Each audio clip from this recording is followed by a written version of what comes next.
Man, it's a bright day today.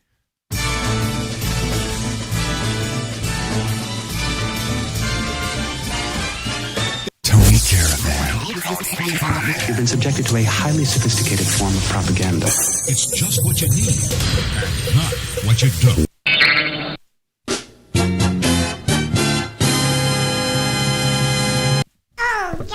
Yeah, we're here. And oh no's right. Happy Thanksgiving, folks. That's right. As the title card says, it's the morning show, and it's Turkey Day, Thanksgiving Day, and I hope you and yours are having a good one with all natural, no preservatives. You can see I've got the box stuffing, the box pumpkin, and some box peas. A friend of mine brought me over a turkey breast that I have to cook. My mouth is, I don't know, feeling a little weird, but what can one do?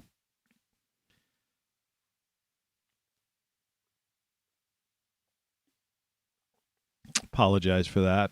My morning, I guess might as well plow through these fake citrus, green teas, diet green teas that have nothing in them except 2% sodium and a bunch of weird chemicals that are hard to pronounce. As you can see, I have the back pretty well, pretty well filled in. There's only a couple of like white spots left. You see, I've got gifts under my little tiny Christmas tree. And, there's actually technically two Christmas trees there. And still awaiting for some stuff to come delivered via the online ordering places. And of course, I'll be mailing all that stuff, shipping that, some of that stuff out. I mean, it's like I don't really go anywhere, and no one's visiting. It's me and my cat, who was like, I don't know where he is, if he's even here. He was howling. Got to see if he's still here. No, he's gone. Because I was going to feature my featured artist today. There was a song, and I just wanted to see if I had to remember the chords. If this is still. Man, this loses tune so quickly.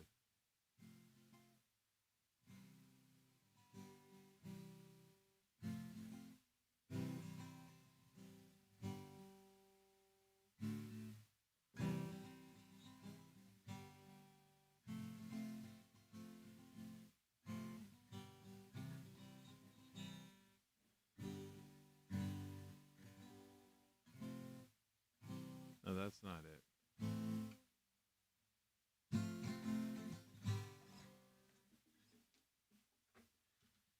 I knew I should have messed around with it before, and I didn't, And it's like, yes, I should organize myself. I'm actually wearing a non-Christmassy thing today. Yeah. Since it's Thanksgiving, I figured I wouldn't wear a Christmas shirt. Though we got the holiday spirit, and all that stuff. You're listening to Tony Caravan Live. All right, where do I begin? First of all, I guess we could look at the grow room. I just took this picture about 10 minutes ago. I don't know what that little dot is across from the 60-degree mark, But anyways, you can see it's like just slightly over 50, about 11 Celsius, about 50 degree, almost 51, almost 11 degrees Celsius, almost 51 degrees Fahrenheit. That's in the outdoor area where I keep the catnip. And I just took that picture today. And they could see that's plastic behind it because there's windows there, but it doesn't do much. But at least it stayed above 50, considering, let's double check the outside temperature, that the outside temperature currently, well, actually, the reason it's above 50 is because it was 45, it's 40, like 3 degrees out there. Surprisingly, there's a possible 60% chance of thunderstorms today. And it might get up to a high of 48, but that's the weather forecast. Anyway, that's the grow room. That's my daily update on the grow room there. So I guess I was lucky because last night wasn't as hot or cold as it was like 20. It's been going down to 25. That room has gotten close to 40, but I mean, it's kind of hot. Not really close to 40. That's not true. It's been like hovering at the 50 mark, which is just about the limit for most plants. They don't like it getting below 50. Things like kale, parsley, and I guess even catnip, they can handle it getting into the 40s. But they don't flourish, and they kind of just go, like they just kind of stop. It's like in the summertime with tomatoes. I don't want to babble too long about growing stuff. But if it gets into, like, you get 90s, a little stretch of a couple 90s days, it's just as bad as it going down, dipping down into the 60s. Like tomatoes are like the, that porridge, like the Three Little Bears porridge, the one that, this one's too cold, this one's too hot. It's just right. The Goldilocks, they call it, like the earth is in the Goldilocks zone. That sort of thing. That's how tomatoes are. And it's a lot the same with certain plants. There's a certain zone in which they will actually, grow or produce fruit or continue to do whatever they're doing. Flower, or something like that. Speaking of flowers, they really don't flower until it really gets sunny and hot, So a lot of times it's disappointing with flowers. They're hard to get flowers to bloom early. It's like I have flowers like that bloom in August, mid-August, and I have them till October and, until the frost. But it's like, you want flowers, it used to be April showers bring May flowers, right? That's one of my other arguments against the climate crisis people, but that's another story. So since we started talking about the weather, and since this is kind of an extended weekend for a lot of people, only every time I was the boss, I never gave. I mean, unless I was in a situation in radio, we had to have people on the air. Excuse me, but every other situation, I was in charge of, employees. I never made them come in on Friday after Thanksgiving, and we could talk about that. The wage slavery concept of, it's like Labor Day. On Labor Day, they have Labor Day sales, and the people that Labor Day is designed for is the laborers, the day laborers, the wage slaves. Those poor, they've got to go to work on Labor Day. And it's the same with, like, Black Friday sales. It's like, it's the working person, laborer, that ends up having to work. Some people have to work. A lot of people have to work today. Anyway, so let's call this the extended weekend. So weekend weather. And let's take a look at that view. As I said, in my neck of the woods, it's, for this time of year, it's fairly mild, 45 degrees overnight and getting up to 48. Though after that, the forecast beyond that for me going into the weekend, since I said weekend weather, we're looking about various, 30s during days and 20s at night. That's every day, 30s, 20s at night. And on Friday, there's a 40% chance of snow here, and Sunday a 70% chance of snow, which since I'm east of the Ohio Valley in the mid-Atlantic states, but not exactly close to the shore, about a mile away from one of the entrances to the Northern Appalachian Trail, get all that out. You kind of could guess, that's where those temperatures may apply to you. You can see we still have this southerly, coming from the southwest to the northeast flow of clouds, which is bringing that warmer, what we would call warmer, 45 degrees. It's better than 25, but that's going to take a quick change, come tomorrow for the whole country. So we can expect to see after, if we do get some thunderstorms or some rain today in parts along that swath where you see those clouds, and you can see some northern clouds coming down, starting to clash. You see, if you look at the bluish clouds and then these very light clouds, but you see how the blue ones are coming up down from the north and the other ones are coming up from the south. Well, that colder air, whenever you have two fronts, cold clashing with something that's warmer, that's why they're saying there's a chance of thunderstorms, because that's usually a recipe for storms. Out west, it looks like there's like kind of almost a circular pattern in the northwest, and that probably spells snow or rain along the coastline. But Northern California into Vegas area, I don't see anything happening there, so I don't think, Tahoe is getting any snow. And down south, the southwest or the southeast is looking pretty good. The southwest is looking good as well. Florida, there's some activity still off the coast there, starting to get into Lake Okeechobee, but for the most part, it looks like Orlando and Miami and the Gulf Coast are looking pretty good. So you can see your neck of the woods based on, the intensity of the lights, which are the major cities.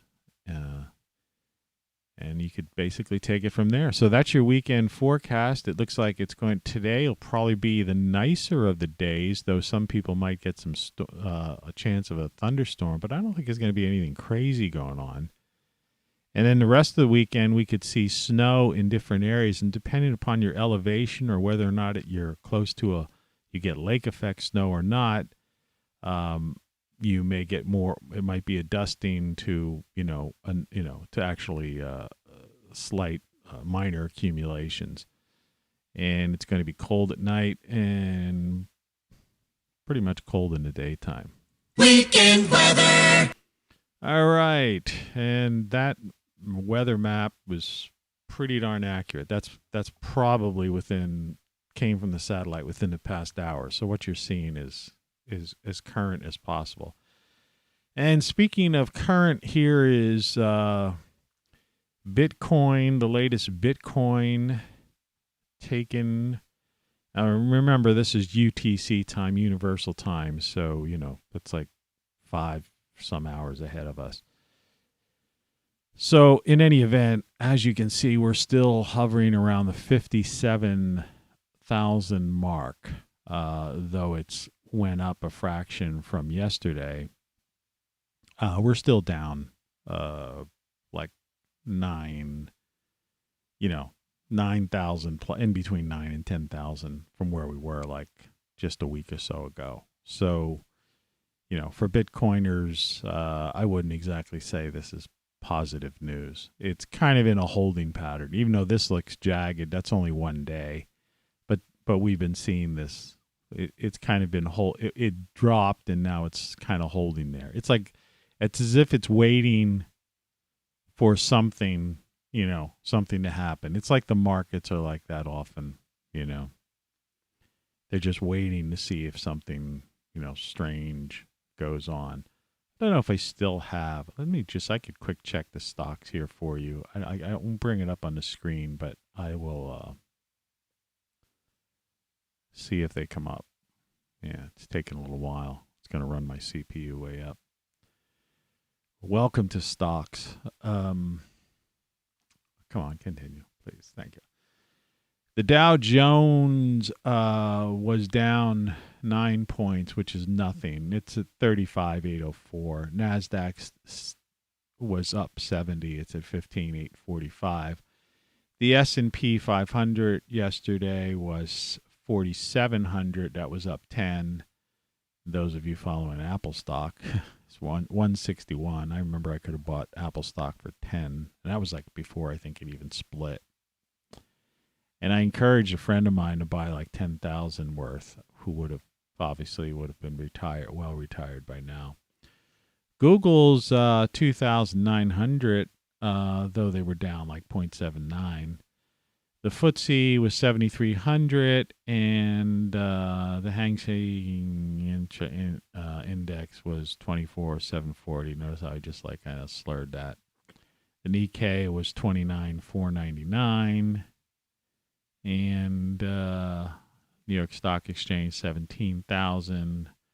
I think that kind of gives you the idea of what's going on with that. So, sorry I can't show you those numbers, but it's kind of an app on this thing.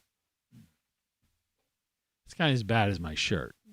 or my shirt. Yeah, my shirt. As bad as my chair. Like I say, I had that CT scan. My head seems to be fine. I don't know. Just morning brain fog, I guess. So we could go right into music if you want to. Today's featured artist is John Lennon, and I was thinking about the Imagine album. And, the Imagine album is, I don't know, it's almost controversial for some people, and for other people, it's just the Imagine album.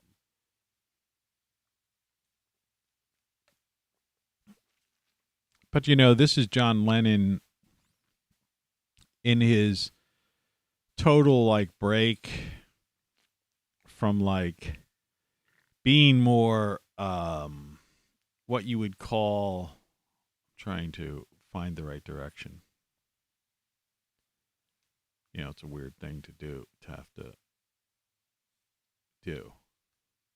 It's hard for you to understand this, but I say it every day. But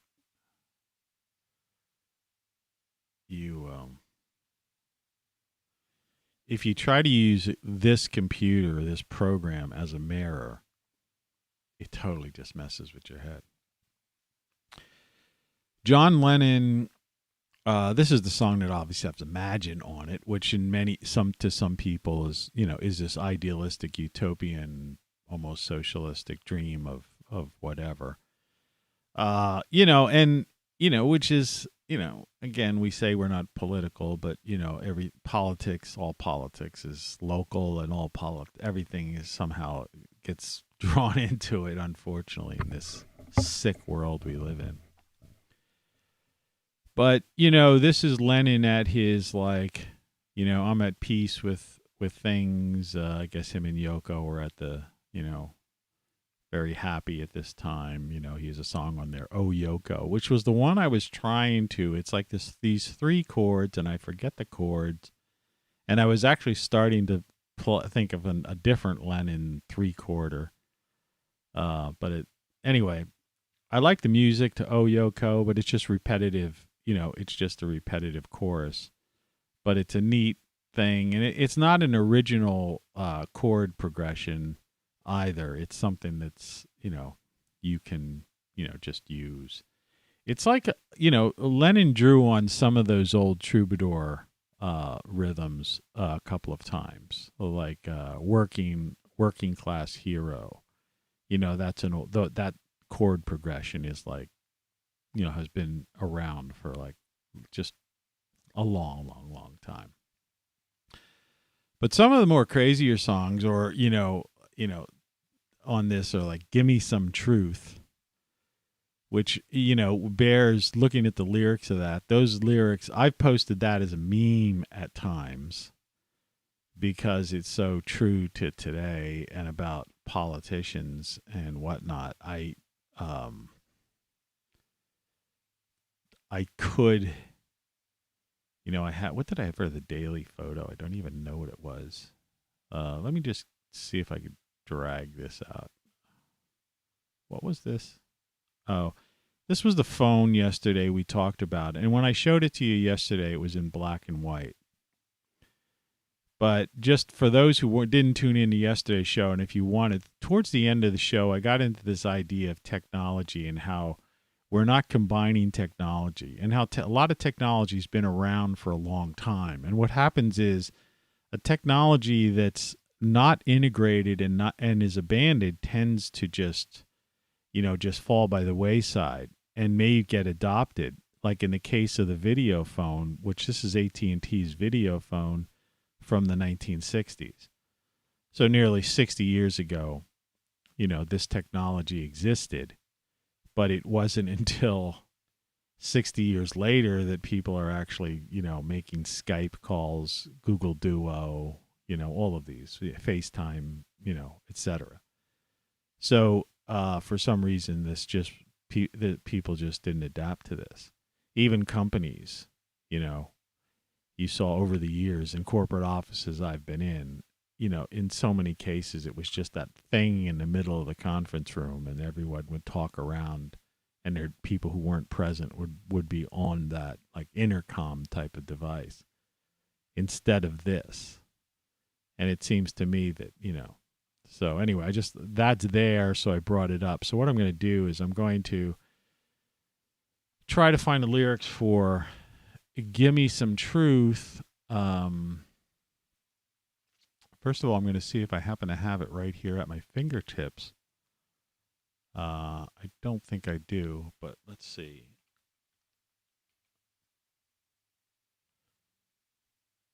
Yeah, well, I see.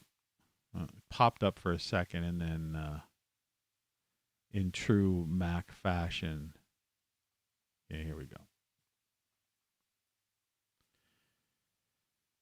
So this is a song from Imagine, and I'll just shrink it down a little bit because I always like to. On the bottom, I have the credits. All right, photo credit, Brian Hamill, and this was recorded June, July in '71. That was the album, and actually Phil Spector was involved in this. But, here's just a piece of the lyric. I'm sick and tired of hearing things from uptight, short-sighted, narrow-minded hypocritics. All I want is the truth. Just give me some truth. I've had enough of reading things by neurotic, psychotic, pig-headed politicians. All I want is the truth. Just give me some truth.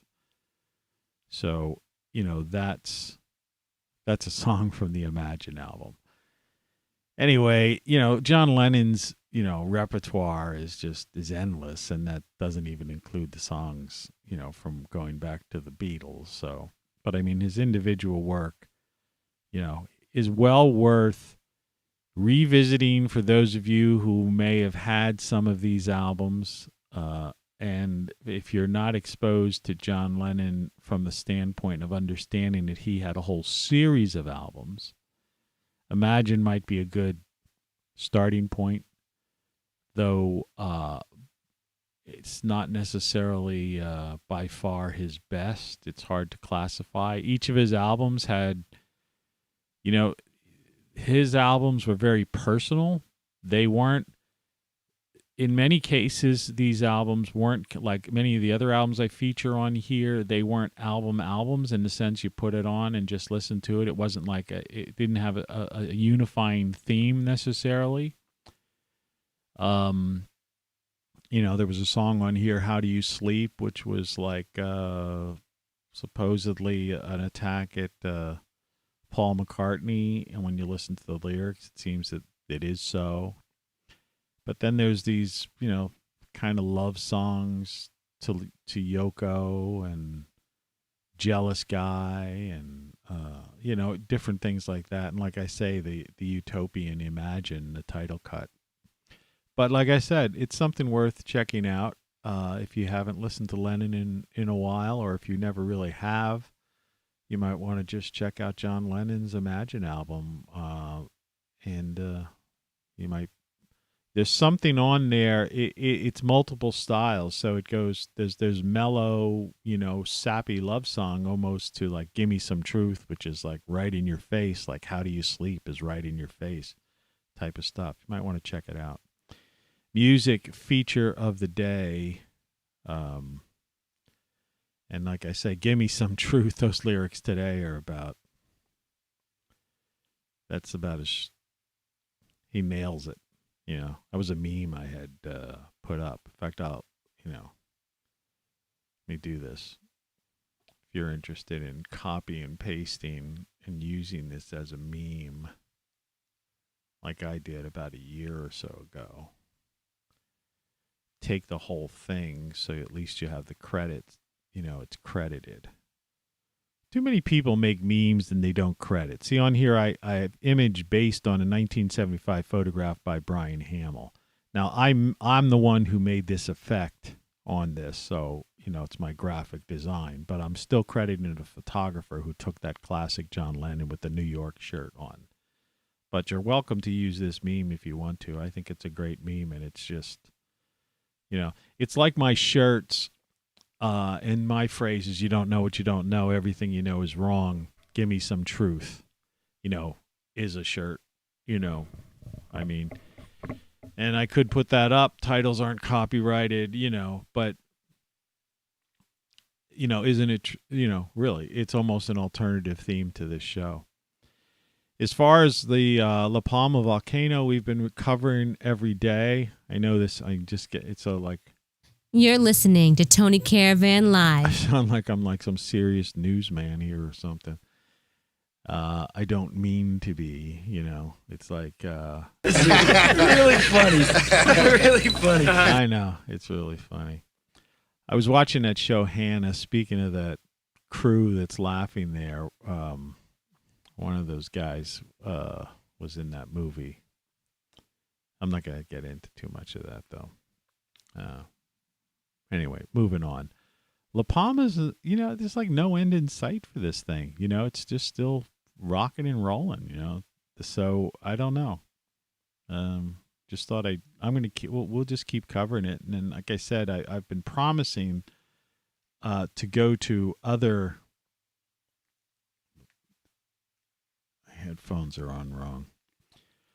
To go to visit some of the other volcanoes and get you some pictures with that. And I will do that. Just, bear with me. I'm still dealing with, the tooth. I have an appointment tomorrow at 11 o'clock for them to see if what they did was okay. I could still feel like something there. I just hope the heck these amoxicillin things have been working. That's me as a Klingon that's left over from yesterday.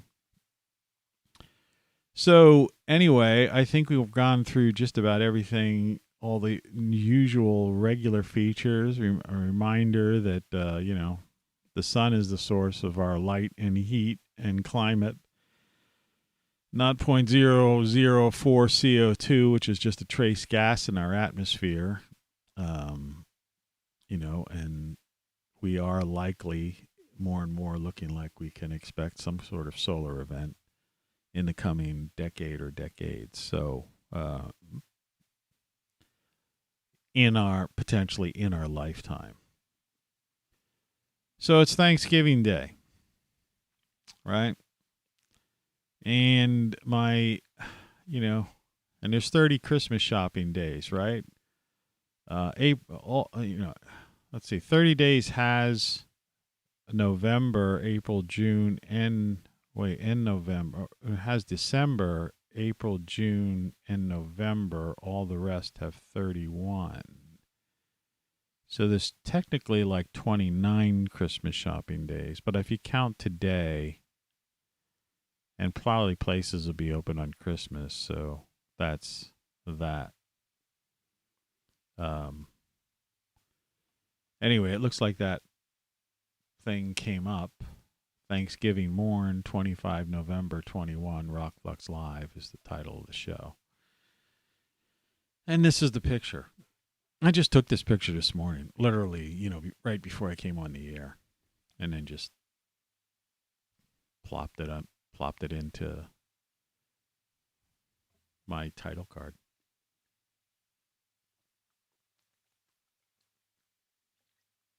I'm gulping. I don't know if I should be doing this, and I hope I don't have to take another break, now that I seem to have gotten myself into some sort of regularity.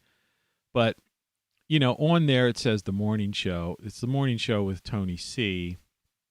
We still have shirts and mugs and stuff like that. Not that that would necessarily be a gift, but it would be a way of promoting the show. I have no intention of stopping the show. So from time to time, I still put the morning show on the title card. But yeah, this is what's going to go on today. People are going to have pumpkin pie, various veggies, stuffing, turkey, and then there's the vegetarians, which will still have pumpkin pie, and they could have stuffing, I guess, if they want to. Of course, they'll be like, make sure that's gluten-free too, All of these things that in the 21st century now that are like haunting so many people that weren't haunting people in such high percentages, before. Makes you wonder, is it in the food? What is it? Is it those weird chemical additives? Is it the GMO stuff? Or is it, is it what? Is it, is it the stuff they're spraying in the skies, if you want to get into that kind of crazy stuff. I mean, because all of these things are happening,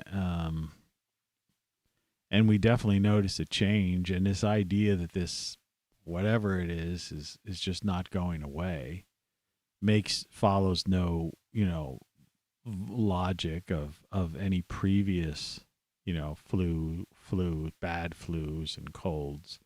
Usually they run their course in a season, and then, you get a different flu shot the next year because of the various mutations. So, to me, this is some kind of creation. That's just my opinion, and I'm not, like I say, this isn't advice on it, whether or not what you should do or anything weird like that. I'm just saying my opinion is that if something first materialized in the summer of 2019 and we're approaching the year 2022, someone's either continually pumping this out, right?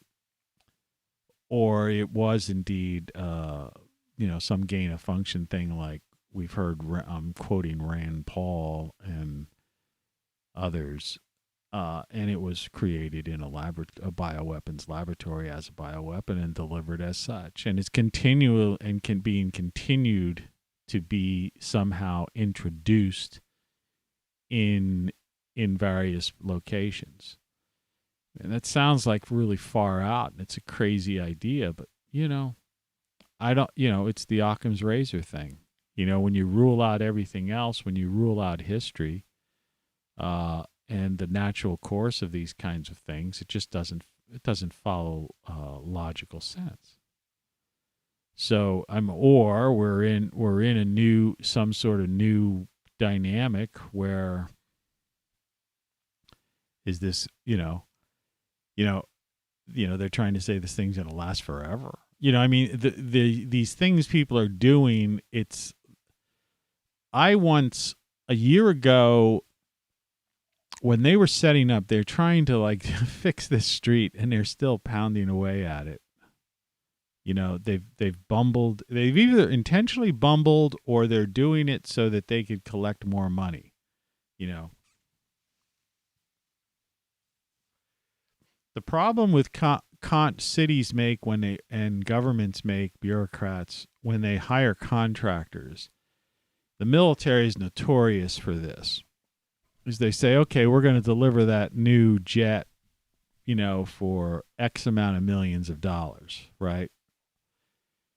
And there's some clause in there that states that, if it costs more, it's going to cost, in other words, if it takes more time or there's a problem, in the development process, then it'll cost more than that. And they call them cost overruns and stuff like that. But sometimes the cost overruns are absurd.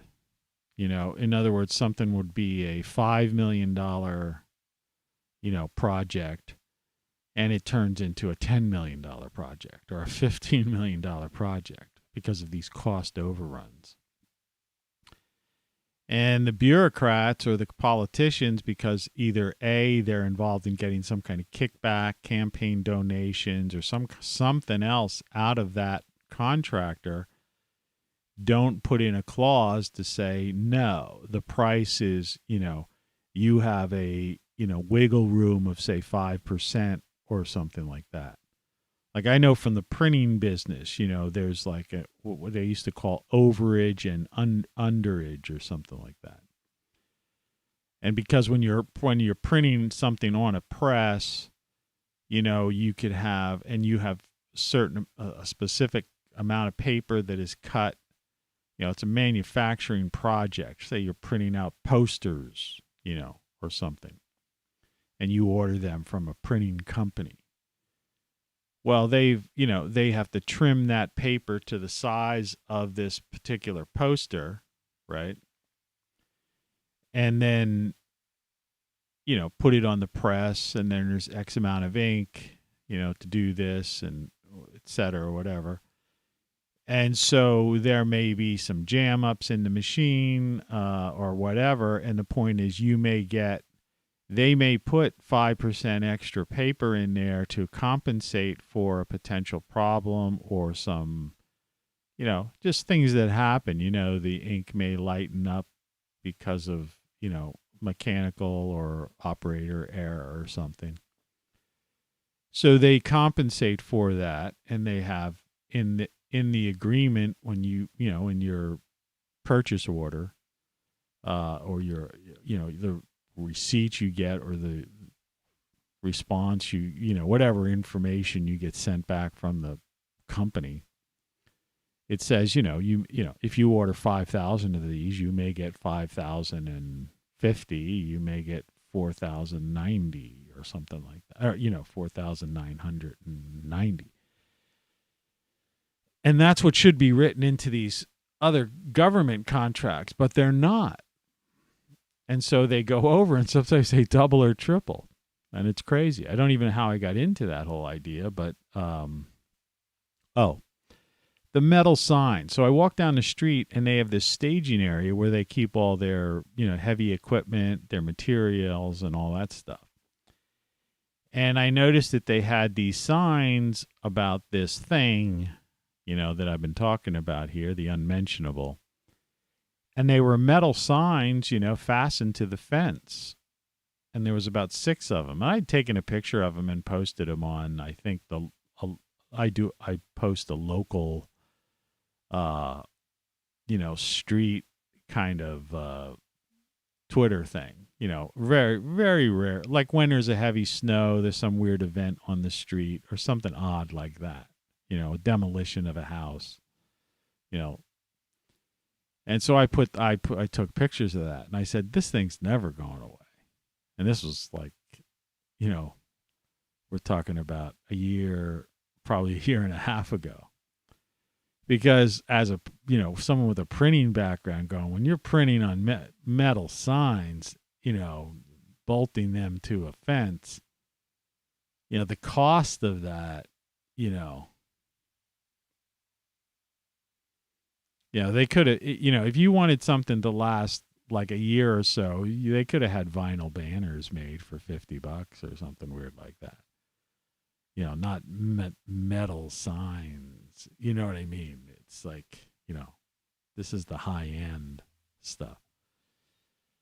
So, it's pretty clear that there's something else. There's a parallel to this. Whatever it may be, however it came about, and I'm not going to talk about this for the whole show. Let's just get through this. There definitely is a parallel, and it has something to do with that Agenda 2030, the World Economic Forum. And like I say, the Great Reset already happened. That happened right around when this thing began. In fact, that Event 201 which was in the fall of 2019, after the intelligence agencies already knew about this thing in the summer of 2019. So Event 201 occurred after it was already known, so it wasn't a dry run or some kind of thing just in case, let's prepare in case we have this type of thing happening. No, it wasn't. It was basically a live event. There was a reaction and, and an organizing efforts to implement what they plan to implement in 2020, and then how going forward.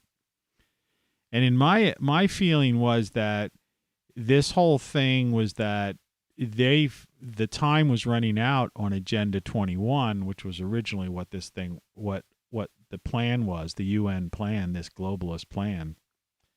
Like I say, this hair is just, you just can't do it. I'm going to have to start wearing hats again like I was wearing during the show, but people were saying, why are you always wearing hats? I was like, to keep this hair under control. And this thing doesn't function like a mirror, they said. So, so they decided they needed to interject and do something. And so whether or not it was like, some of them have tried to say publicly, well, let's just take advantage of this situation. Others have said, well, okay, maybe that's true. Maybe you're just taking advantage of this situation.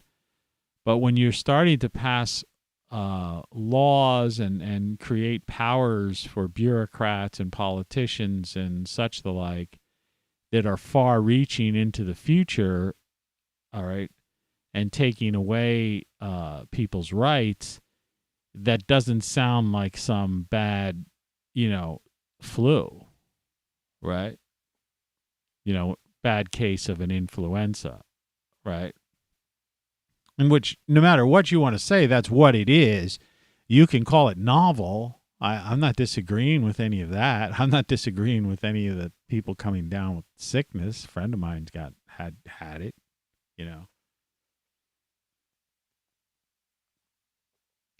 It exists. No doubt about it. And like anything of that magnitude, if you're a sick person to begin with, yeah, your days are numbered. But what I'm trying to say is that, this thing is just, historically, as far as we know, like I always say, you only know what you know, and you don't know what you don't know. But historically, these things, within 2 years' time, are gone. So, or have mutated down to something different, or another one takes its place, or something along those lines. So there's something fishy going on, is all I'm saying. And whether or not it's because it was messed with in a bioweapons lab to be invincible, or if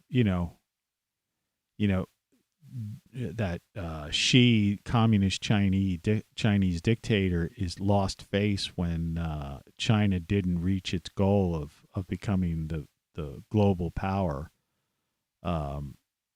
that he had to, basically punt.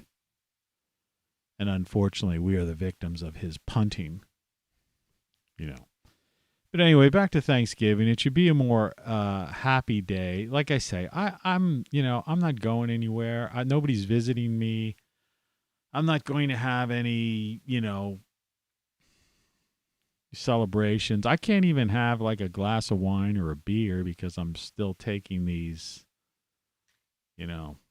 amoxicillin things, which I still have to take one probably before the end of the show because my time, it's at 6 is my the schedule that I'm on, which I hope I'm doing the right thing. It says 4 times a day, so I've been taking them every 6 hours, but that means midnight at night. So it's like, I don't know.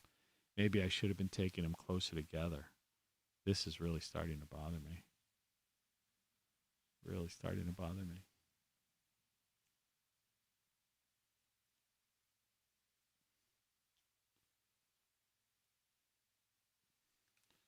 Yesterday was Brian Wilson.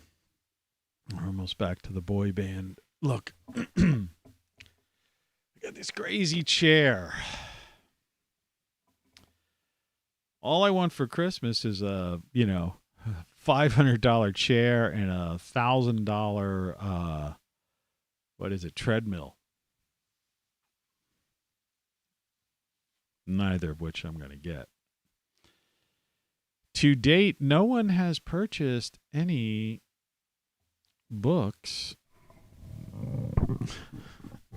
shirts, or great solar stuff. Why is that? Do you know that if you are going to do some holiday shopping, say today, Black Friday, Cyber Monday, whatever you want to call it, if you just go to my website, rockflux.com, and click on the my book, all right, that'll get you in through my link. And even if you don't buy my book, which I don't know why you wouldn't, it's only $9.95. The print version, really should get it in print. I mean, you can get a digital version of it, but it's not. This book has things in there that you're going to want because there's some work sheets in there as well. It's an interesting collection of flow of consciousness. It's like no other.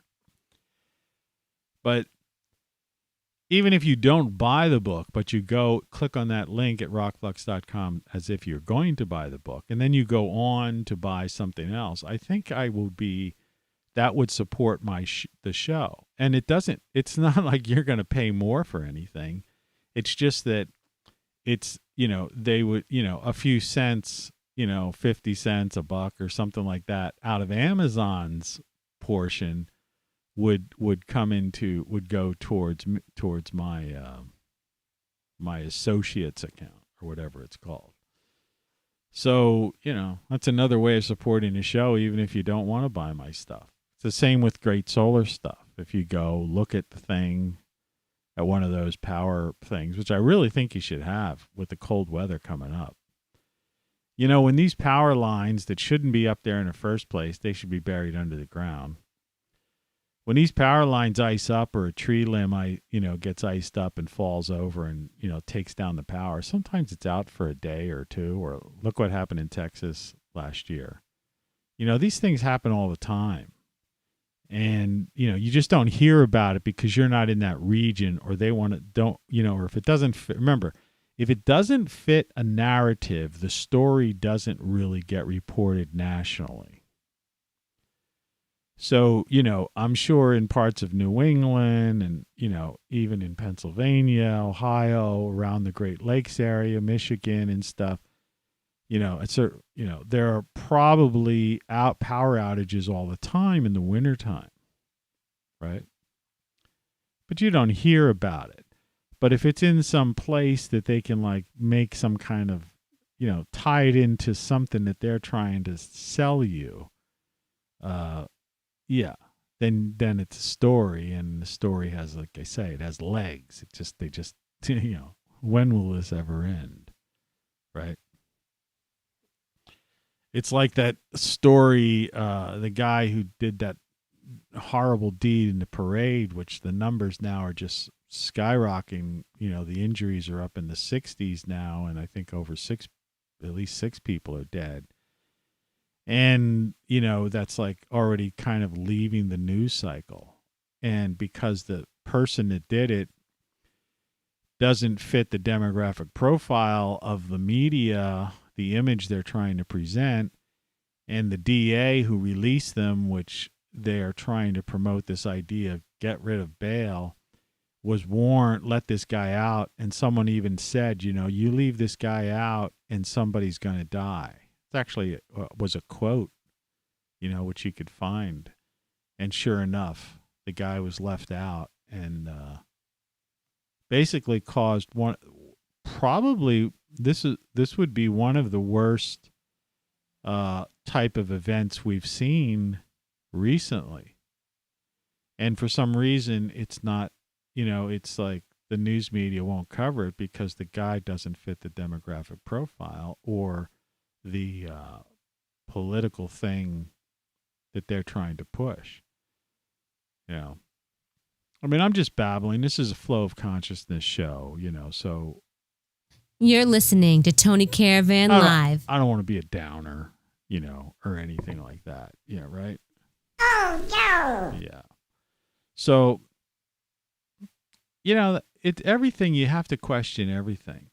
So now taking that into Thanksgiving and a day like today is, this idea of feasting, getting together, and even not getting together. Okay. It's the idea of just giving thanks that you weren't, or your child wasn't run over. Remember, children, who goes to a Christmas parade? I said this at 3 a.m. I had to scoop on that story. I was probably one of the first morning shows to report that story. And I said at the time, when I first got the report from the Milwaukee newspaper, the people who were on the ground, not like some secondhand, CNN was trying to downplay it right from the start. I said, who goes to a Christmas parade? I said, kids, families take their kids to those kind of things. So when they're saying now 60 some injured and stuff, and many of them still critical, that's just kids. This guy just, and the stories of the eyewitnesses now that are coming out, they're saying this guy wasn't fleeing from anything, and he was zigzagging, he was actually zigzagging, like intentionally going after people, trying to hit them, like as if it was like he was playing a video game, using his vehicle as a weapon. And this is sick. And then the guys, on social media was like totally, was shown to be that he was a radical, and in that regard, and he hated and he was out for blood. And that's why, the DA was warned that if they leave this guy out, that somebody's going to die. This guy was trouble. So, if for no other reason on Thanksgiving Day today is to be thankful that if you're a family person, that your family's sitting there with you, right? Whether you weren't at that parade or your child wasn't at that parade and isn't in a critical ER room right now. These are strange times, but these times are getting worse and worse and worse. Like I say before, you're not going to save America at this point. The Great Reset already happened. This is the kind of stuff that happens when you have lawlessness. And under this Great Reset world that we're in, right, that's irreversible, literally irreversible, we have to accept that. So that guy, in effect, was a terrorist, right? And the groups that have come out, there's actually some of the groups have come out and supported this guy. Well, that's terrorism, because you have a country, in other words, this guy was clearly political. His move was, revolved around an event that was politicized. His actions in his social media demonstrated that, his actions and his beliefs were highly political, and he goes out and then he causes a terroristic act that not only takes lives and injures 60 some people or more, but now that's terrorized the entire country. How are people, imagine children, because kids know what's going on today, because they all have their own little smartphones and their, tablets and all that stuff. They're aware of this stuff, as are their parents. So, there'll be other parades. Are they going to have the Macy's Day Parade today? Do they still do that, or is that canceled? I don't even know, But inevitably, in various towns, at least small town America or big, some of the bigger cities, I don't know if they're going to have the Mummers Parade. I lived in Philly. Boy, that's an experience. When you're on the ground, if you don't know who the Mummers are, they're these groups. They're like clubs, and they play these banjos, and they dress up in these weird things, and they do this parade once a year. But I mean, they're social clubs, primarily. And unique. It's kind of unique to Philadelphia. But I lived in Philadelphia, lived and worked there. It was one of my first marketing jobs. And this is college days. And I got a chance to be standing on the corner, like where the Mummers were, down by like City Hall, near a place where the television cameras were, so they would do their thing, their routines they had. But it's kind of like I would compare it, in a similar but opposite way, to like NASCAR, where I was in the field, in between the track. You could camp, or not camp. Well, you can camp. It's like camping out. We went within a van, a bunch of us, and went to a NASCAR race one time. These guys dragged me along. We're at a bar, and it was like, But anyway, so we were in the center of, instead of the bleachers at the thing, and we were in the center. And when those cars first take that turn, and you're that close to the track, so to speak, and you're on the same level, right, as them, that sound just comes vibrates right through your bones. It's like, it's one of the most unbelievable. It's a really weird experience. I was fortunate to have experienced different things. that was the first and only time I've ever was at a NASCAR race. But when these Mummers, when you've got like couple hundred guys playing banjos in unison, and you're at street level, like, banjo level, so to speak, right? It's, the sound is just unbelievable. It's beyond something, listening to something in headphones. It's just there, and it's vibrating through you, and it's, it's just a crazy thing. And that was one of those other experiences. Like I said, I've been very fortunate, and I'm sure you've had different unique experiences in your life. And, when you have these experiences, it's nice to, be able to, give thanks that you've had, think back and look back on your life and say, wow, that was good. And I'm glad I did that. But what I was getting at in starting this off was, how could you imagine the paranoia of people at a parade now? So that's terrorism. So, it's crazy. It really is. So I have see if I can find this. We've been playing the Christmas song, my Christmas song, and holiday poem.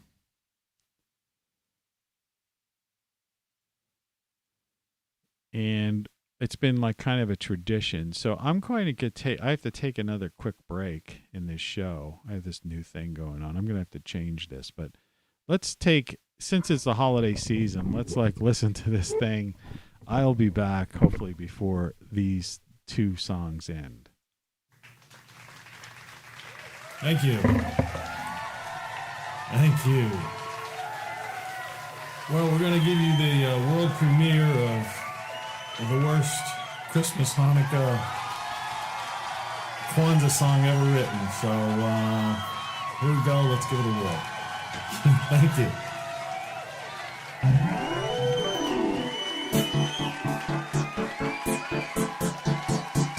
Santa hats and excessive drinking, ugly sweaters and ex-girlfriends, candles and crappy gifts, bowl games and boring TV specials, Christmas tunes and old carols, family dinners and arguments, fake trees and store-bought treats, retweets and the likes and photoshopped pics on cards with money and Facebook feeds, maxing the credit cards to buy presents for ungrateful bastards who will forget it. It's Christmas, Hanukkah, and Kwanzaa. Soothe me with prescription drugs and diversion. It's a holiday paradise for the rich and the famous, and a hell for everyone else who has to live and work and fake it. A mindless followers barely aware of what it means to be human, taking, acting, dressing, and believing whatever they're told by the media and the politicians. It's a predators versus sheep with the ruling class that has parties and hides behind private armies and domestic spying.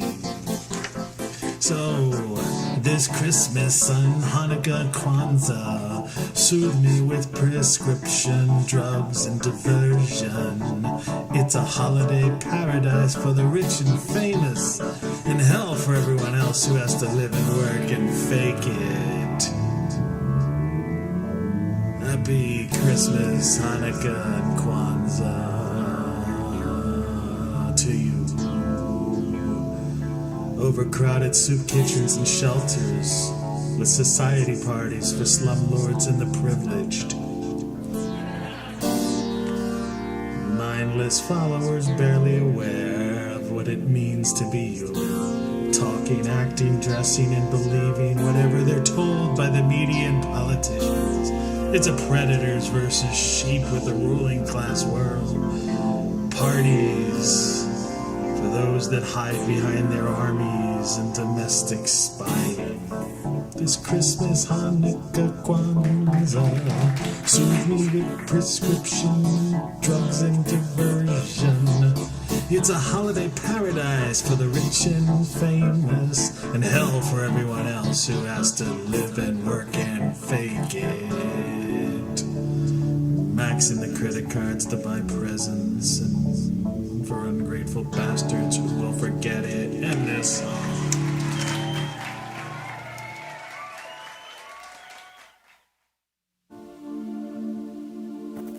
I trampled a little over a mile in the cold, back from the nearby grocery store, past the abandoned buildings, and over the snow and ice-covered sidewalks. Carrying my plastic bag of manager's specials, stale bread, ends meat, processed cheese, a box of scary cat food, a carrot, and a potato. This would have to sustain the two of us for the entire holiday weekend. The power has long since been turned off. Good thing I installed the wood stove and bought that solar panel to charge my power pack. There should be just enough juice to listen to some music by the fire while we have our holiday dinner. Haven't had the internet or a phone or TV in over a year, so I don't hear much from people or know what's going on. I hear the cars go by, though. The lucky ones, those who found or still have jobs. I guess I'll just hope they don't kick me out of the house. There are so many people now who have defaulted on their loans. I figure it might take months or years for them to get around to every one of us. Foreclosure. Well, I guess it's time to bundle up by the fire, put on the layers, and try to get some sleep. Another holiday, cold and alone. What year is it?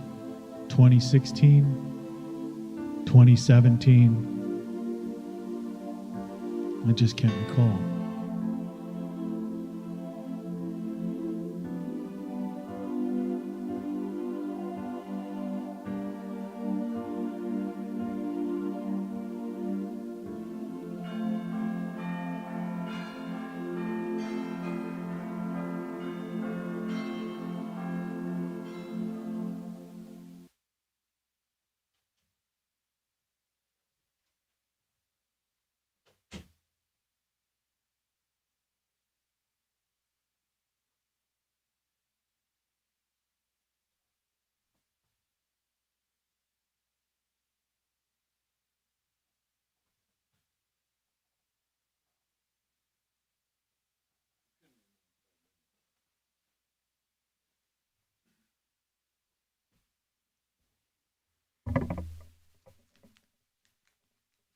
That already ended. Did we hear the holiday poem, I wonder?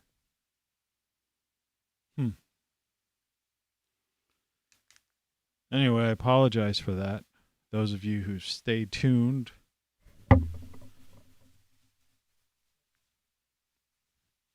Hopefully people will have fast forwarded or something like that. It's just one of those things. You know, I'm not a... Of course, it was a great chance to view the the holiday scene, the set, you know, and kind of explore all the little things that are back there. A chance to see the Warhol, a little bit of the Mac, some of that other craziness. I think that great solar thing over in the other side that's next to my book, Then What, could be placed in the background against the wall above Game Over. That'd be a good placement for that. That would fill that void. I have my Santa hat hanging behind Everything You Know Is Wrong. I could move that and show you that in just a second. See? And I thought that's next to the Union Jack. But I thought that would come down closer. This is the walrus tooth from Antarctica, that from one of the expeditions that I was working on. Doug, the explorer, brought back. So anyway, a lot of crazy stuff going on, and you know, we still got time in this show. So, though we should have had 2 songs play in a row, but I don't think it did. I think there was just one, and then there was a void. And I forgot to look at the time when I left. I need to put a time in the other room. I apologize for that. Okay, so enough of that. So you've seen the background more than you needed to. And the title card. So yeah, it's you know, peas popping, pumpkin pie type of things you don't want to say into a microphone unless you have a pop screen on it. Turkey stuffing from a box. I don't have any turkey gravy, but I have turkey turkey breast. And I know vegetarians and, well, certainly vegans, they don't, that like freaks them out. But, you know, it's once a year. I was starting to get into that discussion yesterday.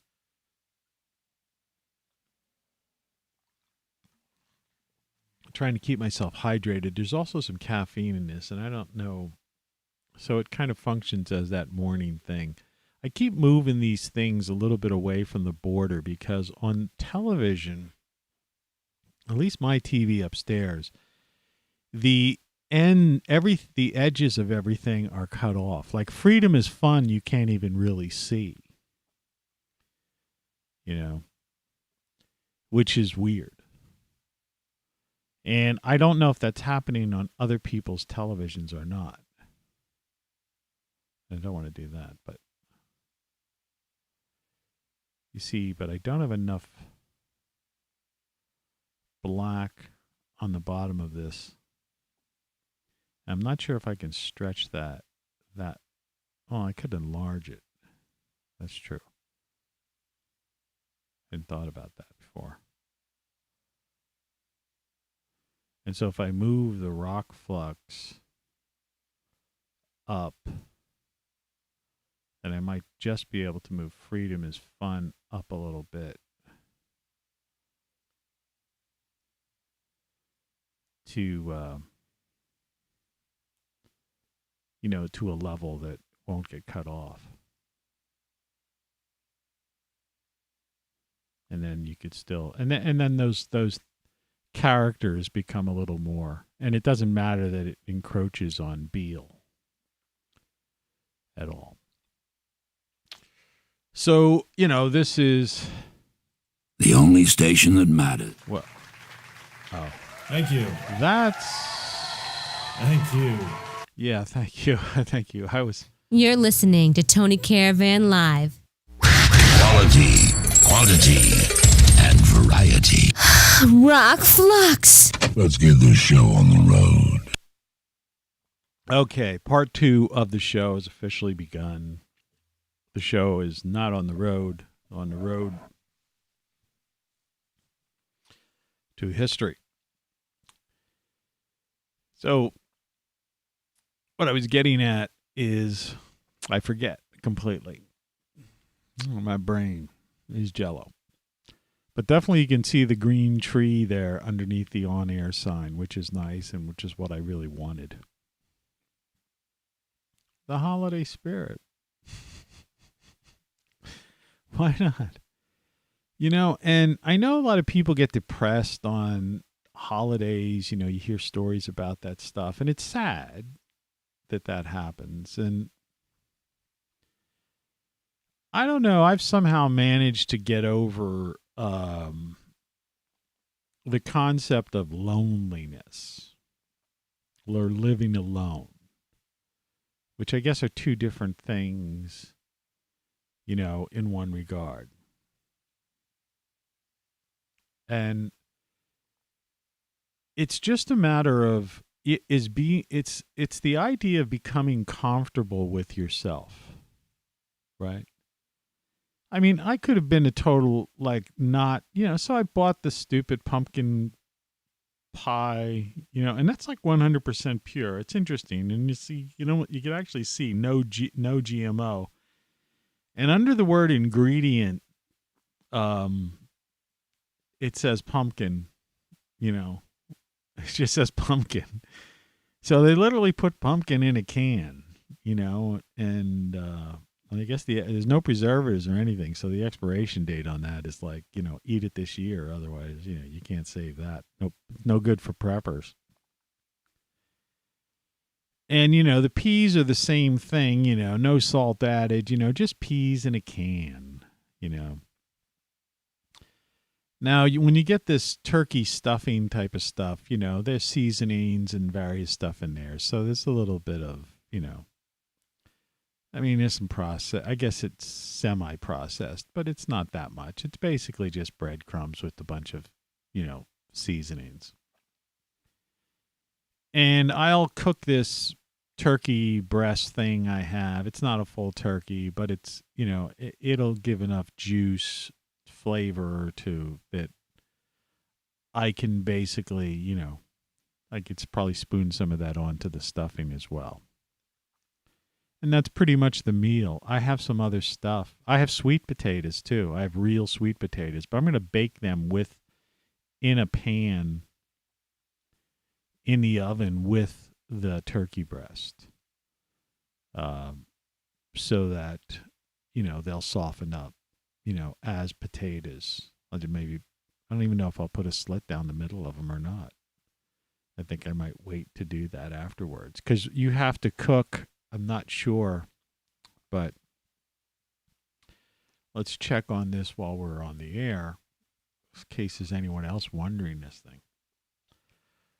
How long to cook a turkey? How long to, that's like the number one request today, it seems. That's like down the whole thing. But I want to go, how long to cook a turkey breast? Because that's all I have is turkey breast. How many hours per pound do you cook a turkey breast? 16 to 20 minutes per pound is a reasonable estimate, 350-degree oven. So a 7-pound breast will take about 2 hours.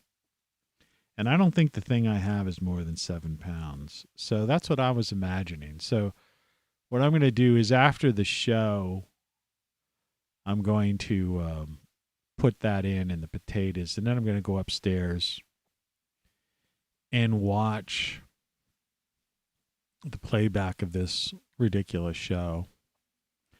And then come down and that stuff. And I'll just have that on, put that on like 250 warm and semi-prepare the other stuff, and that'll probably take it generally an hour or so, which would bring me to, I don't know, we're talking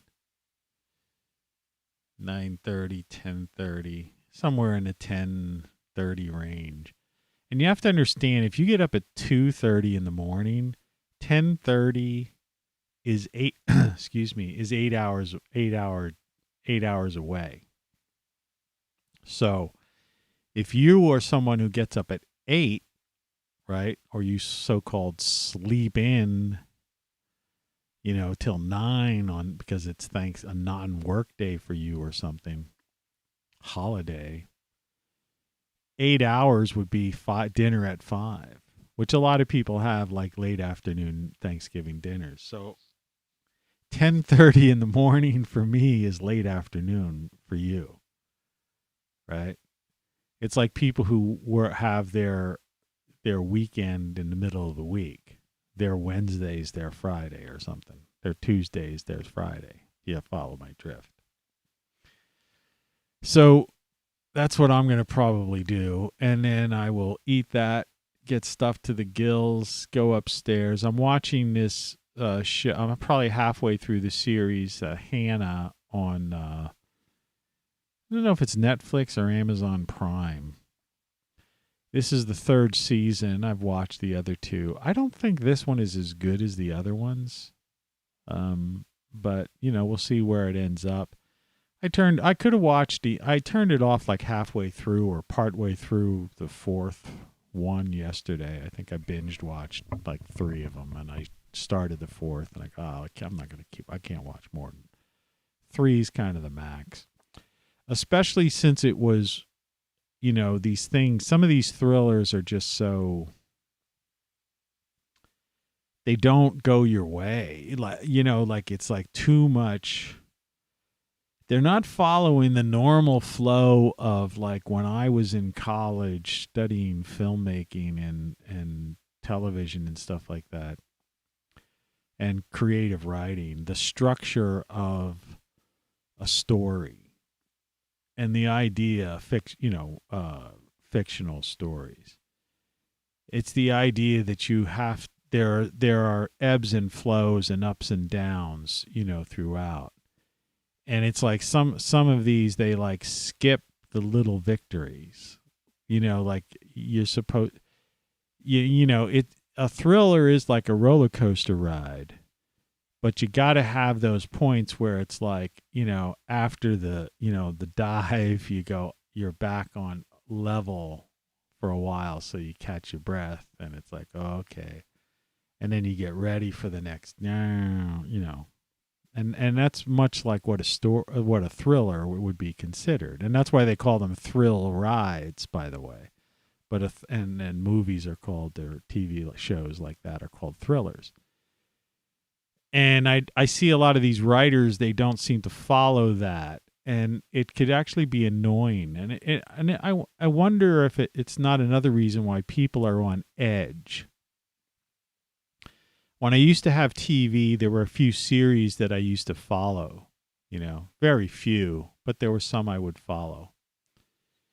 And for a while, I would watch them right here on this thing. This is like a 27-inch monitor, glass high definition, basically TV, but it's a monitor. It's a Thunderbolt monitor. It's one of the best monitors. It's better than a higher resolution in my television set. Of course, discontinued by Apple, because they want you to buy new everything. But I had the trial, not the trial version, the, what did they call it? The technology preview version of their browser. Okay. And so for about over a year, almost a year and a half, in that preview version of the browser, they were testing how to block out commercials, ads, cookies, all that kind of stuff from a standpoint of Apple's privacy thing that they're trying to implement. And so the code was written in such a way that when you will go to watch a TV show, which you could watch just about every TV show the day after on their websites, and on a 27-inch monitor with kick back with a chair with a bowl of popcorn. I mean, it's same as me sitting upstairs on a chair watching my TV, right? Actually better. And so I would watch some shows then, and I'd have no commercials. But after the new, like this fall, when it was no longer a technology preview, and they updated their Safari browser and blah blah blah, and I guess the companies themselves got wise to this. I went to watch something, and it was like it stopped me and said, you have to turn off this or turn on, in other words, it wouldn't even show me the show until I turned on, turned off this blocking thing. So they got wise to it.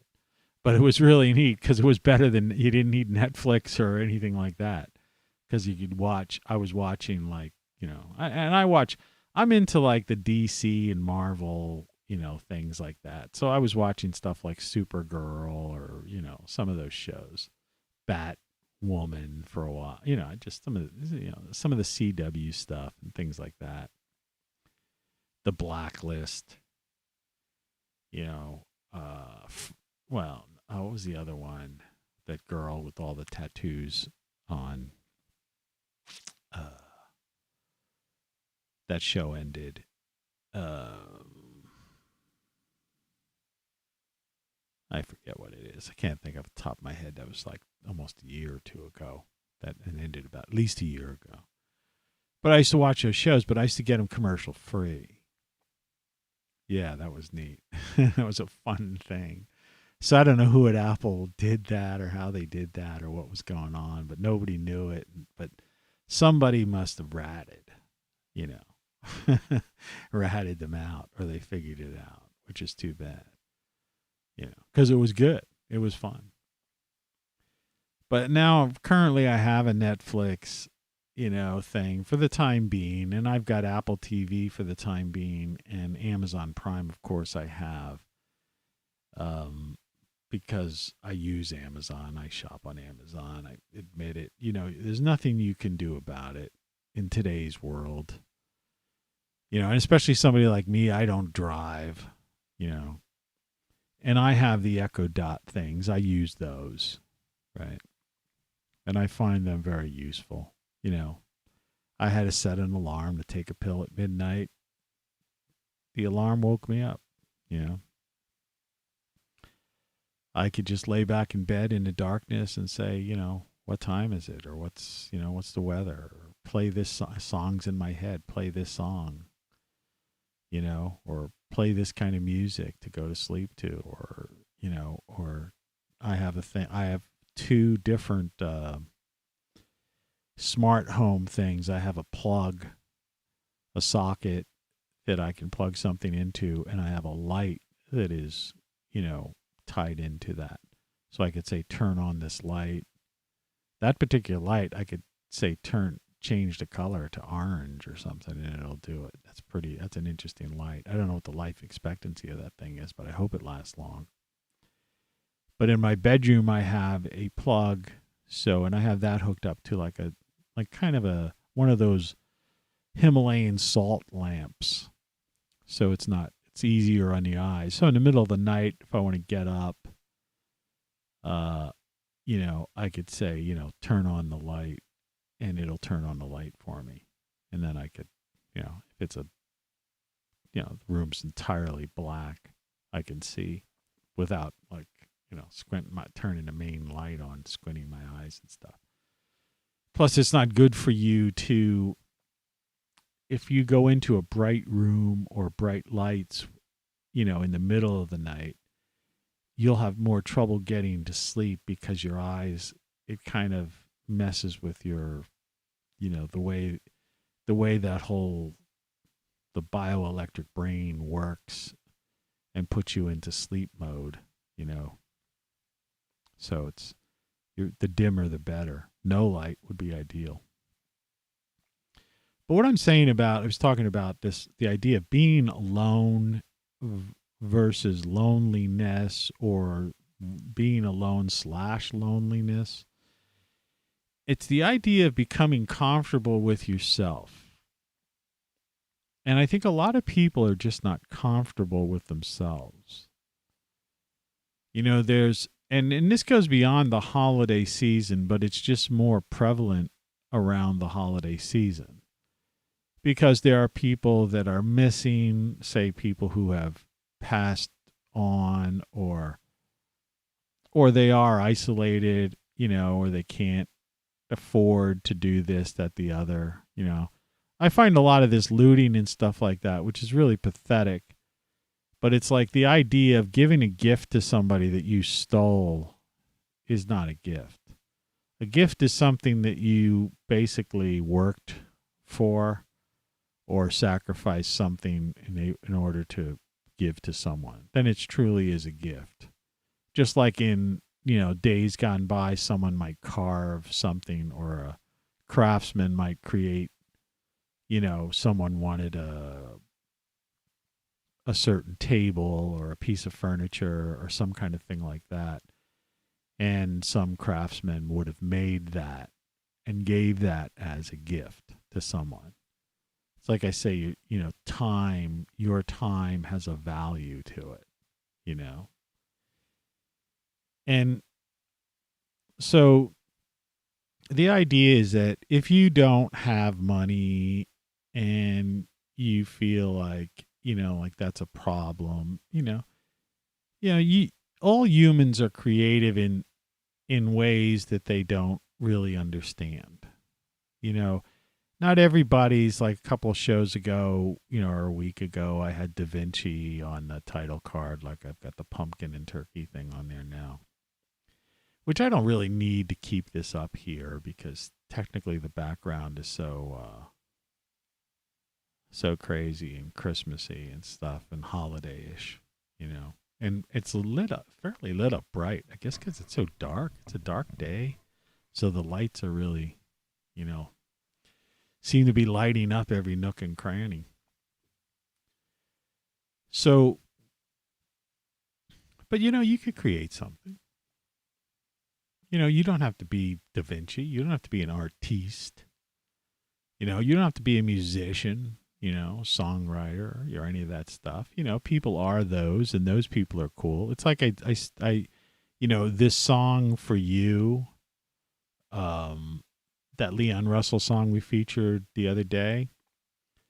That's a beautiful gift a songwriter can give to someone. And, singing a song, writing and singing a song to a person, giving that to them, that's like an incredible gift. And it costs no money, but it's the value of it, it's priceless, right? It's priceless, and no gift could compare to that.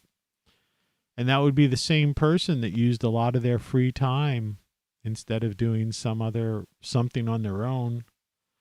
They would go out and they would work in their shop or work in their garage, building or making something to give us that someone wanted, that they knew a person needed or wanted or desired, and gave that to them as a gift, right? And the primary cost of that was just their labor over, maybe it took them, a couple hours here and there over, several weeks. That's a true gift. But then, and if you say, well, I am not a carpenter, I'm not a, songwriter, I'm not a painter, I can't give someone a painting, well, then you look at these places like they have, I don't know, like, because I don't go to them really. I've been to them in the past, but, I know that they have these places like Etsy and different places where people who create crafts and stuff.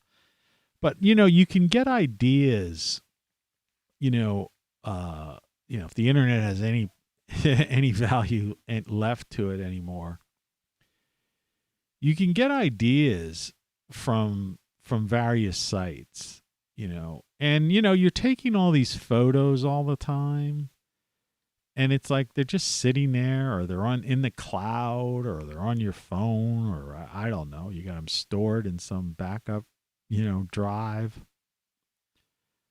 Maybe you take a photo, and I was at Rite Aid yesterday, and boy, they had some crazy cheap deals. Like some of this stuff, these little things I got in the back here, I picked up like little stuff that I wrapped, and they have these stations, and I think Walmart has them too, where you could go in with, I think, a thumb drive or a one of those things, the things you stick in a camera or something like that. But I think either or. I think like a thumb drive or a, whatever they call those things. I don't use any of that stuff anymore. I mean, I just don't really. I mean, I use a thumb drive occasionally, but the camera thing, you know what I'm talking about.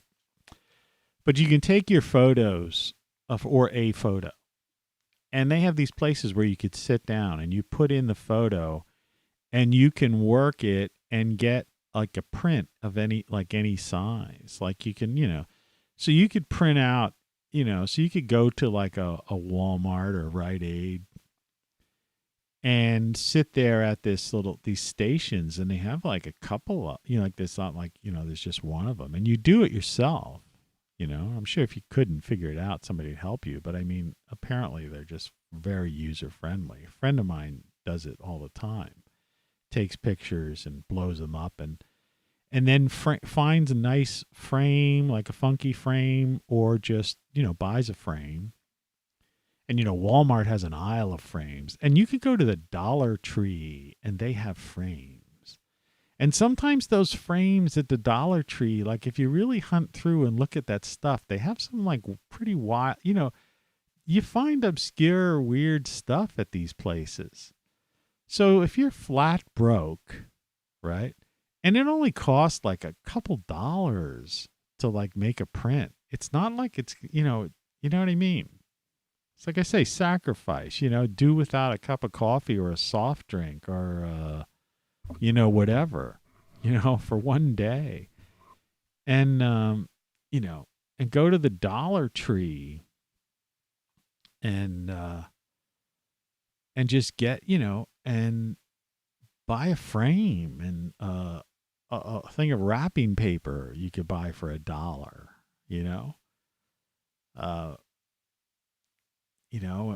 labels and stuff like that. I mean, literally, you could probably for $5-10 tops, you could probably give some gifts of some photos to like family members, framed, wrapped nicely with labels on it, You know, you could give some gifts to people and they will really appreciate it. And the thing about giving a gift like that, as them just giving you that as an example,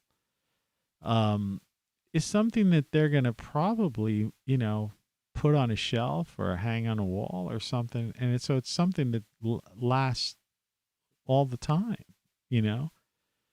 So, you don't, if that's, the idea of people who have a problem and get depressed because they feel like they can't give gifts, or they're going to go somewhere home empty handed, and they feel like, because they're rich, siblings are going to do this, that, the other. It's like, you'd be surprised, someone may buy them some kind of like elaborate kitchen, appliance, and they're going to love the photo that you went to Rite Aid and had blown up, or something, and framed it,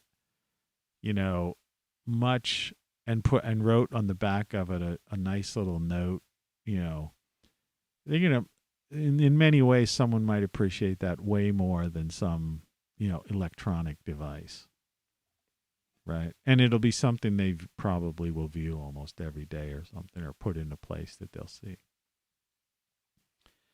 And there are other things. So creativity isn't limited to the so-called artists or craftsmen, craftswomen, whatever.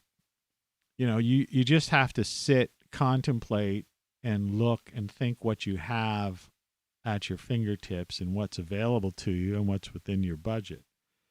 And many times you'll find that for a few dollars here, a few dollars there, you could do that. Now, the other, that's one way, and that's one form of that I think people are, are depressed, or people get in trouble, because they steal. They get in, they see, there's 80 people looting.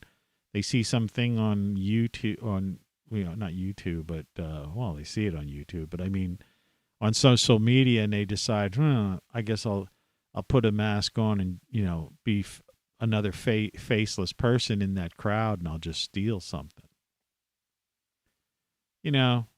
That's just, you're running the risk of getting arrested. I mean, unless you're in San Francisco, I guess. But B, it's like, it's not a gift, and, and obviously, depending on who you're giving it to, the person's going to say, where'd you get the money to get this? Right. And then you're going to then it's like you're going to feel weird, or it's going to cause some kind of argument. So don't do that. Don't even think about it. Now, the other thing is, you say, okay, well, I can't be with family members or something like that, so I'm depressed. Or I don't have any family members, so I'm depressed. And that's where it comes down to the idea of being comfortable with yourself. And I find that I think a lot of people are just not comfortable with themselves. And that's sad, because, it's you, no one knows you better than you, or at least you should, right? And, you have to find the things that you like. And and I'm not like, I don't want to be,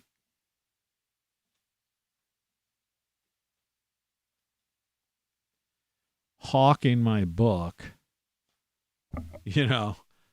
but like, one of the things I put in here, and like I say, it's a very simple thing. It just happens. It comes out of the blue, because this is not what this book's necessarily about, but I do discuss this about, where I have this page. That's why I say you buy the printed version if you're going to get it, where it says likes / basically things that make me happy, and dislikes, things that make me unhappy. And it's the idea of getting to know yourself, right? Getting to know yourself. And I guess I talk about it a little bit in there. And I'm talking about it now, and I talk about it often on shows, and I've talked about it, discussed it in other books. I've got 10 books out there. And you need to do that. So whether you have the $9.95 to buy my book, which I'd appreciate, or you can't afford it, you saw what I showed you. Take a piece of paper and take inventory of yourself, of your life, right? Because maybe sometimes we just go through life and we're just like going through the motions. Work, eat, sleep, work, eat, sleep, work, eat, sleep, play. Work, eat, sleep, work, eat, sleep, work, eat, sleep, play, maybe, or something. It's like, it's like I was talking before about the wage slaves. They have this holiday called Labor Day, and on Labor Day, they have Labor Day specials, and all the people who are basically wage workers, in other words, I call them wage slaves, are the ones that end up being, the clerks, the people at the stores have to be there for the Labor Day sales. So Labor Day, in effect, is a holiday for for people who are the laborers who do all the heavy lifting to run our civilization, our country. It's their day to have off and relax and to celebrate, and instead, the laborers are the ones working those days, and the holiday is for the those who don't. The non-wage slaves are having barbecues or whatever. And it's the same with, the same with Thanksgiving and stuff like that. Right now, this is all laborers. Everybody's working, because they've got early Black Friday sales and then Cyber Monday sales. The sales that we're extending our Black Friday sales into next week. And it's like, work, eat, sleep. And the prices of everything have gone up, so you barely have enough money to pay the bills. I mean, I know myself, it's like, there's this thing going on. It's part of this agenda. Excuse me, these chairs are so screwed up. It's part of this Agenda 2030, this World Economic Forum thing. People just don't understand what the Great Reset was about. I mean, we're in it now. It's like I said, it's done. It's in, like, we're living under it. It's not going away. You're not going to save America or any of that crap. But the idea is, they want to basically keep you on edge. The original plan was to have everybody huddled into major cities and along like rail lines. That's what this why this this infrastructure bill is, what that passage of that was about. That's Agenda 2030. That's the World Economic Forum. That's happening all over the world. In other words, they want to build up the areas where there are like rail lines, where they could be connected, where they could control, manipulate everything. And anybody living outside of that, like free people, right? They're like trying to choke them off. And how do they choke them off? They choke them off by not what they're doing here, tormenting us with the street. My house shakes now. They ruined this street. All right, the street itself. My water and sewer bill's like $120 sometimes a month. I tell that to people, and they say it's ridiculous. Where do you live, in Beverly Hills? No, I live in the outskirts of town, pretty much in the middle of nowhere. And the thing is, they don't want you living in the middle of nowhere.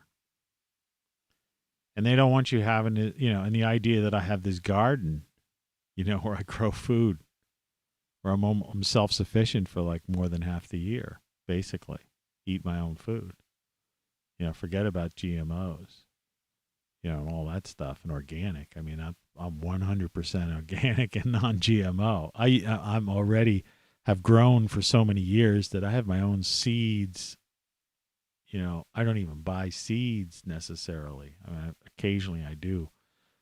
But I mean, I actually use seeds from the previous year, So, and that's another thing you can do is garden and grow.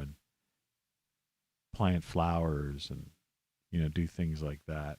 Of course, I'm saying, at other times of year. It depends on where you live. If you're in a southern area, you could give somebody, grow flowers and get a planter and, a bag of soil and wrap it up with some little fancy foily type paper or something and give it to someone. People like flowers. But if that's few and far between. Most people in the northern regions can't do stuff like that.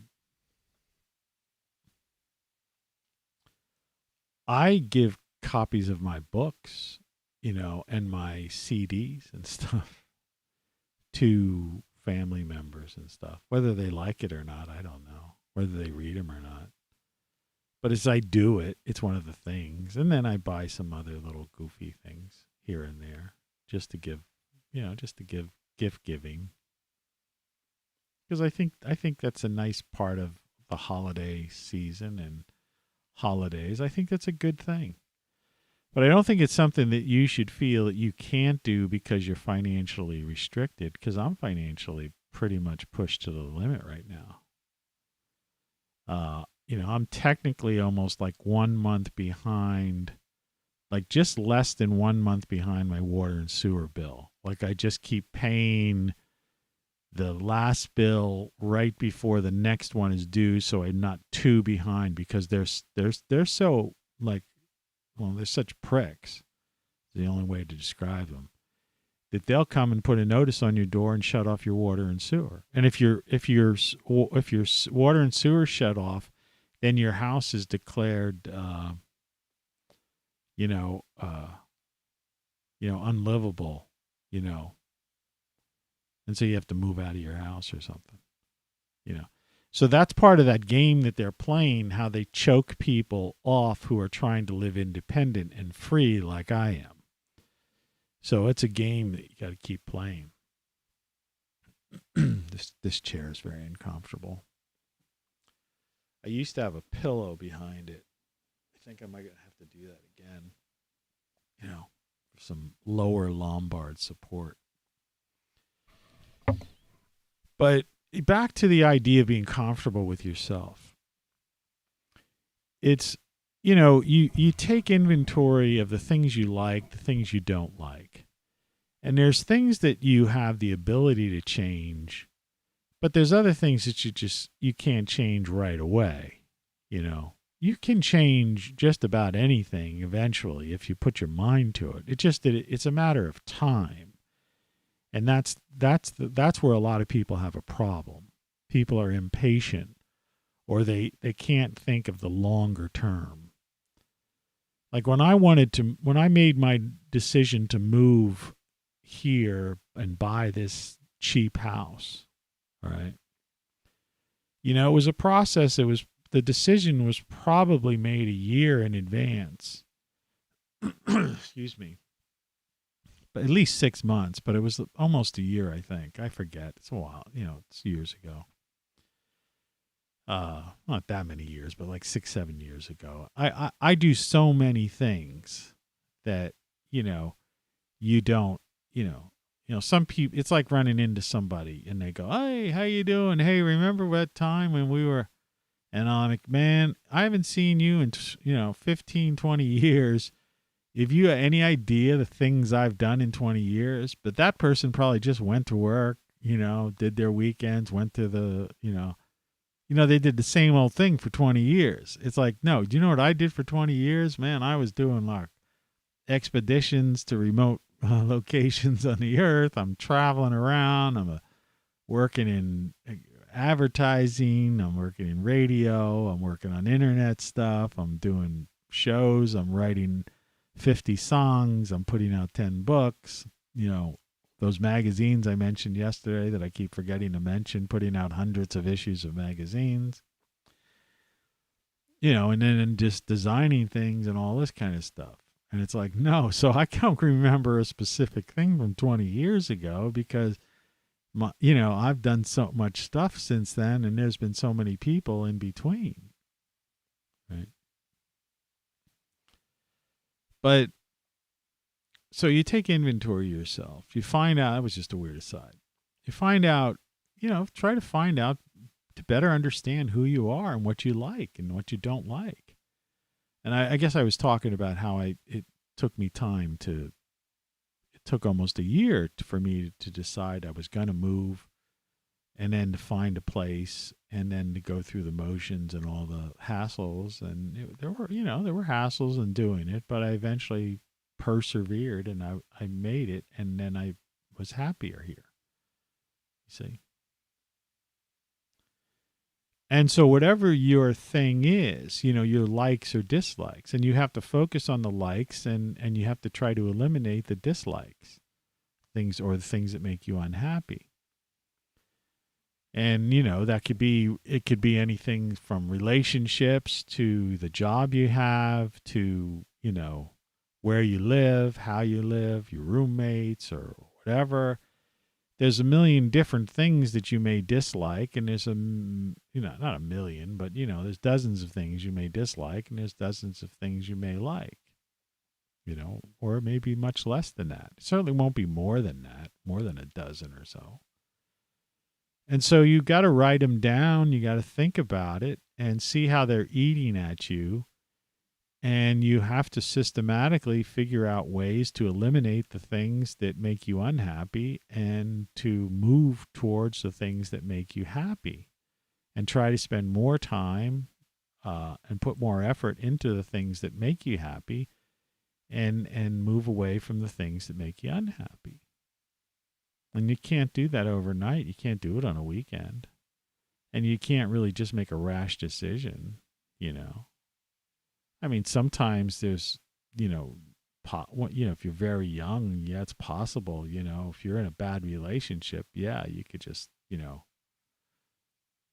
get out of it if that's your own major problem. And as long as you don't have a lunatic, is going to come stalking you or something. But you'll find that the process of discovering the things that you like and dislike is also a learning process about yourself. You get to know who you really are. Because you're probably too busy to really see that, And that's why people go to shrinks and stuff like that. That's all they're doing is they're talking things out, and the shrink is using the education that they have, in certain areas to try to figure stuff out. I mean, if you're at some point where you just can't cope with life anymore, yeah, you might seek some kind of counseling, professional counseling. But if you're just unhappy, or depressed a little bit, not majorly depressed, try to find ways, if there are reasons, some of the reasons I'm telling you, then try to do things, the little things that will help you improve your life and not be depressed. There's no reason why anybody really needs to be depressed. It's the same thing as if you don't get a gift, right? I don't get any gifts. I don't really get it. I get strange thing. I mean, I occasionally just get odd things. I'm beyond that point now in my life, though. It doesn't really matter to me. A child, it matters to. But a person, it doesn't. Excuse me.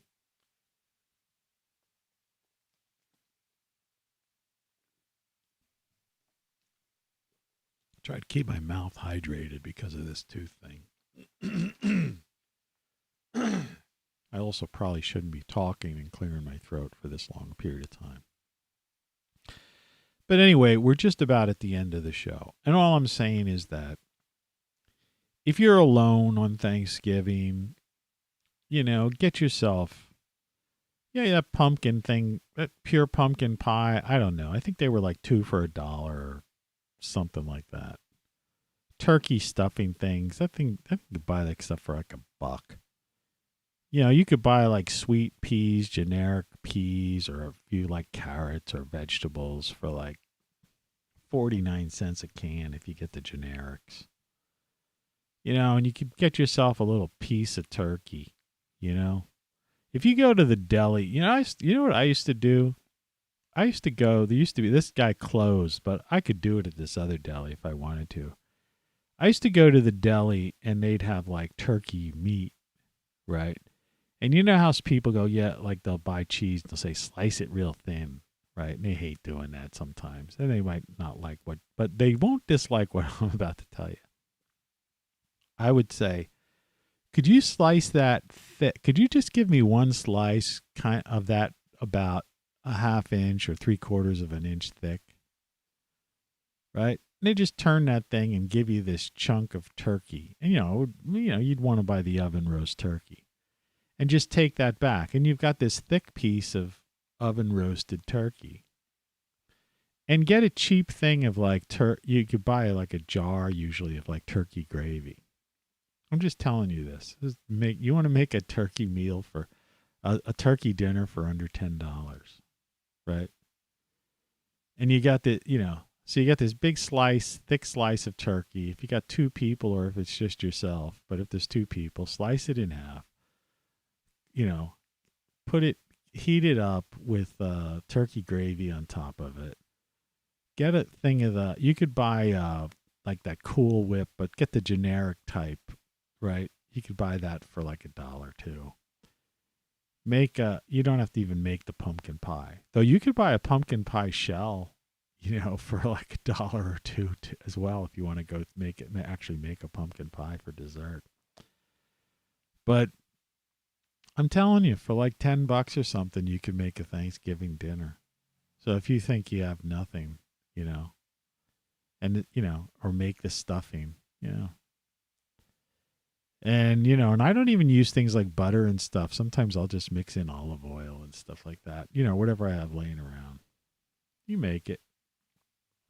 So have a happy Thanksgiving, whether you're celebrating it alone like I am, or whether you're getting together with family members or friends or whatever.